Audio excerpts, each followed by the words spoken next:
Hi besties, Karissa here again, and welcome to chapter 5 in our study of the 7 virtues of Proverbs 31 Women by Darlene Schacht. And I just want to take a moment to invite you to join her Facebook group. If you search on Facebook, Bible Studies by Darlene Schacht, you can ask to join the group, and all of the videos and Darlene's thoughts and posts are on there, and you guys can interact and comment, and it's really fun. So please feel free to join. We are diving into the topic of wisdom. And I'm going to start by sharing the first question that she asked. What qualities of the Proverbs 31 woman's character and behavior do you think demonstrate her wisdom and devotion to God? And so I reread that passage this morning, just looking over it, and verse 27 stood out to me, and it says, she watches over the affairs of her household and does not eat the bread of idleness. And that just stood out to me, like the fact that she's not lazy, she's proactive. She's not just waiting for good things to happen in her life. You know, she's getting up early in the morning. She's making sure that her investments are profitable. She's preparing for winter. She's preparing her household. She's looking over the affairs of her home and being proactive, planning ahead. And that takes so much effort, you know? And it says she does not eat the bread of idleness. And I think sometimes we can think that idleness is okay. But at the end of it, it's like your heart and your soul's like you're not really satisfied. You don't feel that that satisfaction that comes from working hard, but also you don't reap the benefits of anything. And so it's just a challenge. I'm not saying that's never allowed, of course, but it's just an interesting perspective. She did not eat the bread of idleness. And that just had me thinking for a minute, in what areas of my life am I kind of idle and just like standing still or not being intentional or proactive? And it was challenging for me. On page 68, she says, as we seek wisdom, it is important to understand that it is not just an intellectual pursuit, but a heart issue. In Proverbs 4, verse 23, we read, above all else, guard your heart, for everything you do flows from it. Our thoughts, words, and actions are all shaped by the state of our hearts. And it is so important to cultivate a heart that is open to God's leading and receptive to His wisdom. And if you don't know where to start, if you're like, yeah, that sounds great, I really would like to cultivate a heart that is open to God's leading, but I don't know even where to start, just pray. Just pray. And pray often. Don't just pray at once, like, God, please help me to cultivate a heart that is receptive to you. Like, pray it every day. Let it be your heart's cry. If there's an area that you want to grow, that you can see you're lacking in, but you don't know where to start, praying and asking God and just being aware, like, I know that I'm lacking in this, God, and I'm sorry. Help me to grow. He will jump on the opportunity to give you chances to practice those things and to grow in those areas. So that's my encouragement, to pray. So I really enjoyed reading about Abigail again, and just her amazing attitude. The things that stood out to me, she said, read the whole story of 1 Samuel 25. So I did that, and the actions that stood out to me were just her humility. Like, she comes before this man who's just been insulted by her husband, and she is the one apologizing. And that just shows me wisdom right there. Like, she's willing to apologize. She's willing to humble herself for something that she did not do for the sake of her and her people. And, you know, and she's taking that, balance. You don't take ownership for other people's responsibilities, but she's willing to come and apologize and show that humility on behalf of the people that she cares for and her husband, who is foolish. And that just shows so much humility and wisdom right there. And also, I thought it was so funny, like, she brought food to an angry man, and that also, to me, shows wisdom. When a man is in a bad mood, just bring him some food. It'll help. It'll help the whole situation. And then when he asks her to come and be his wife, she responds with, I'm ready to wash the feet of my servant. And that also just shows such humility. And I think that humility and wisdom are very tied together. I think, yeah, that's a really good point. Wisdom and pride, I feel like, have a hard time. You know, it's easy, if you have pride, it'll overlook wisdom because it sees what it wants.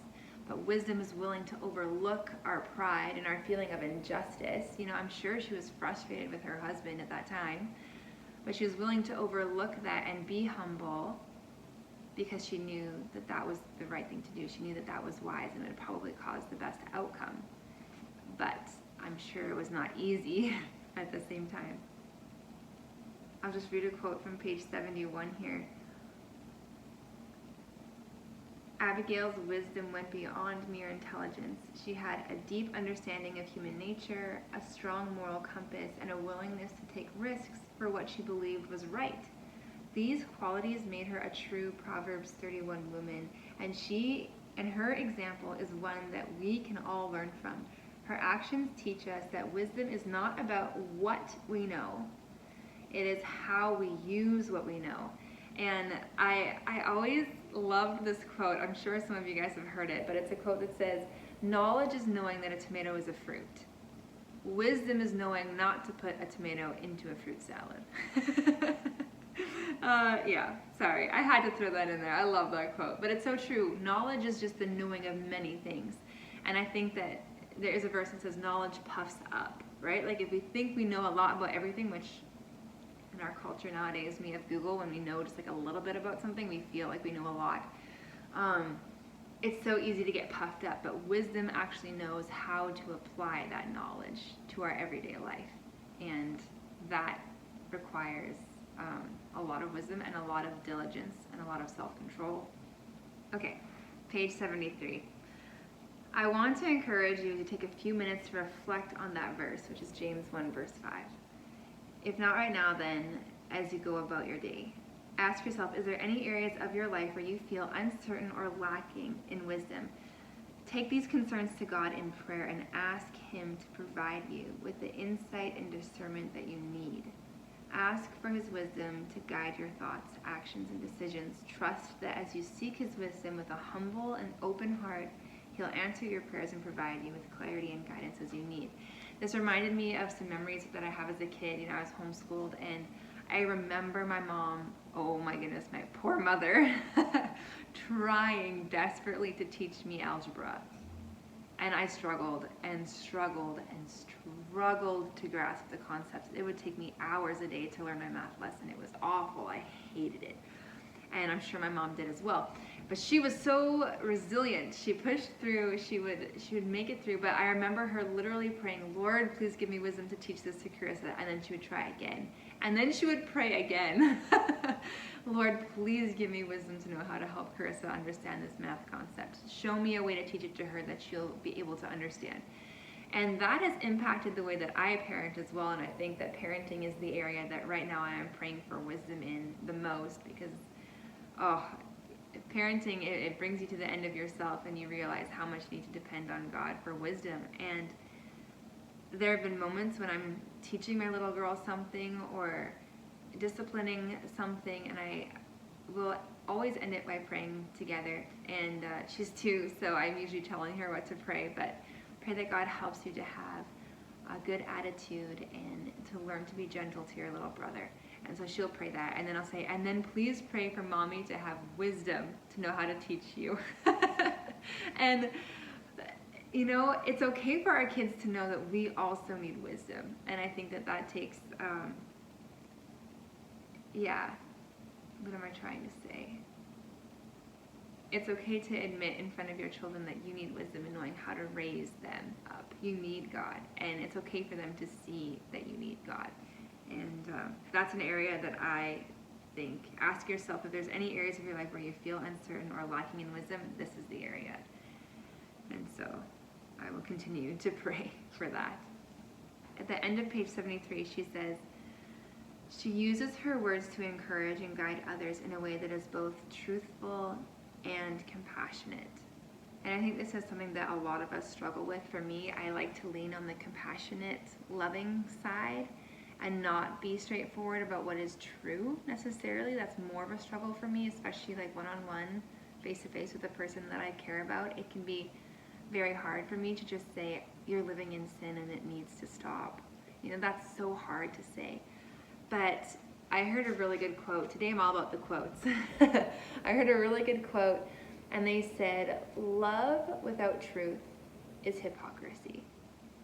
But truth without love is brutality." You need to have both. You need to have love and you need to have truth. And so in our pursuit of speaking wisdom to people and having wisdom and speaking truthfully, we also need to make sure that our heart motive is not prideful. It's in love that we're doing this. And sometimes being brutally honest and truthful might be hurtful to somebody, but it is still loving. And sometimes it's loving to hold our tongue. And it's wisdom that we need to know the difference. All right, 1 Peter 2, verse 23 tells us that Jesus did not retaliate when he was insulted. What did he do instead? I want to read this verse because it is a truly beautiful verse. When they hurled their insults at him, he did not retaliate. When he suffered, he made no threats. Instead, he entrusted himself to him who judges justly. And again, I find this so humbling that the God of the universe, the one who, if anyone, deserved or could have or had the right to, stand up for themselves and retaliate, it was him. He is the creator of all things, and we are the created. And yeah, he entrusted himself to him who judges justly. He didn't take revenge or proving himself to be right to his advantage. He didn't take that as his own responsibility. He left it in his Father's hands. And he trusted his Father to do what he knew was just. And we can learn from that. That is wise. It's so easy. Our pride in us just wants to well up. It's when we're focused on ourselves, right? We have our eyes on ourselves. We're so consumed with ourselves that we just need to defend ourselves when somebody does something unjust to us. We have this huge sense of our rights and our this and our that. And obviously I'm not going to say, never defend yourself. If you're in an abusive situation or whatever it is, there is a line there, of course. But we can just respond in humility. And what if somebody does misunderstand us and we don't get them to understand our point? What's the worst that's going to happen? They might think something about you that's not true, but when is it going to be revealed? At the end of time, when our judge comes, and he is going to make all things right. And we can let go of that desire and also that burden to feel like we need to justify on our own behalf.